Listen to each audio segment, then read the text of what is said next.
రైతుకి పంట చేతికొస్తుందన్న గ్యారంటీ లేదు. క్యాబ్ డ్రైవర్ కి కిరాయి దొరుకుతుందన్న గ్యారంటీ లేదు. అడ్డా మీద నిలబడే కూలీకి పని దొరుకుతుందన్న గ్యారంటీ లేదు. వాస్తవానికి ప్రపంచంలో ఎవ్వరికి వచ్చే నెల ఉద్యోగం ఉంటుందన్న గ్యారంటీ లేదు. ఒక్క భారతదేశంలో ప్రభుత్వ ఉద్యోగికి తప్ప. ప్రభుత్వ ఉద్యోగులు ఏమన్నా కారణ జన్ముల అవసరం లేని ఉద్యోగులని ఎందుకు తొలగించరు? పని చేయకపోతే ఉద్యోగం ఊడుతుందన్న భయం లేకపోతే ఎవరైనా పని చేస్తారా? మైక్రోసాఫ్ట్ 15,000 ఉద్యోగులను తీసేసింది. ఫేస్బుక్ 4,000, స్విగ్గీ 1,000, ఓలా 1,000 మందిని తీసేసింది.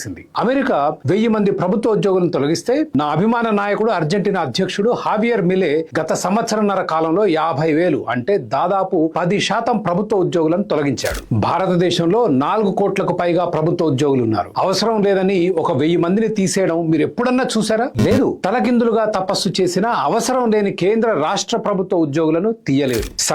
సర్దార్ పటేల్, డాక్టర్ అంబేద్కర్ కలిసి రాజ్యాంగంలో ఆర్టికల్ 311 చేర్చి ప్రభుత్వ ఉద్యోగులకు అసాధారణ రక్షణలు కల్పించారు. ఆ 311 ఈ రోజు ప్రజల మెడకు గుదిబండై కూర్చుంది. సగటు భారతీయుడు సంవత్సర ఆదాయం 1,14,000. సగటు ప్రభుత్వ ఉద్యోగి అంతకు 7-8 ఇంతలు సంపాదిస్తాడు. రిటైర్ అయిన తర్వాత జీవితకాలం పెన్షన్, చనిపోయిన తర్వాత భార్యకో భర్తకో సగం పెన్షన్. అంటే ఒక్కొక్క ప్రభుత్వ ఉద్యోగిని ప్రజలు 50-60 ఏళ్లు బ్రతుకున్నప్పుడే కాక చనిపోయిన తర్వాత కూడా మొయ్యాలి. ఇవి కాక అదనంగా మళ్లీ లంచాలు, పోలీస్ స్టేషన్, ఆస్తుల రిజిస్ట్రేషన్, కరెంటు నీళ్ల కనెక్షన్, బిల్డింగ్ పర్మిషన్, ప్రతి చోట లంచాలు లంచాలు లంచాలు. ఇక 10,000 కోట్ల రూపాయల ఖర్చు చేసిన ప్రభుత్వ స్కూళ్లలో పిల్లలకు అరకొర చదువు, ప్రభుత్వ ఆసుపత్రుల్లో దొరకని వైద్యం, ఇట్లా నాసిరకం సేవలందించే ప్రభుత్వ ఉద్యోగులకి ఎందుకు ఇవ్వాలి మనం ఈ అసాధారణ రక్షణలు? రెక్కాడితే కాని డొక్కాడని 140 కోట్ల జనాభా ఉన్న బీద దేశంలో 4.5 కోట్ల ప్రభుత్వ ఉద్యోగుల కోసం ఈ రాచరిక వ్యవస్థ అవసరమా? బ్రష్, పేస్ట్, సబ్బు మీద 18% పన్ను, సిమెంట్ మీద 28%, పెట్రోల్ డీజిల్ మీద 100% పన్ను,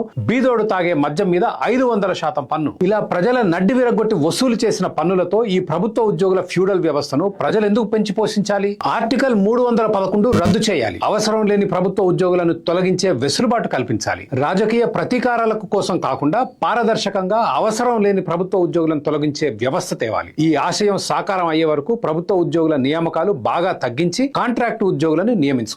ఈ మాత్రం దానికి ఇంత షాక్ అవుతాడేంట్రా? ఇలాంటివి మన దగ్గర చాలా ఉన్నాయి. నా గురించి చెప్పలేదా బాబుకి?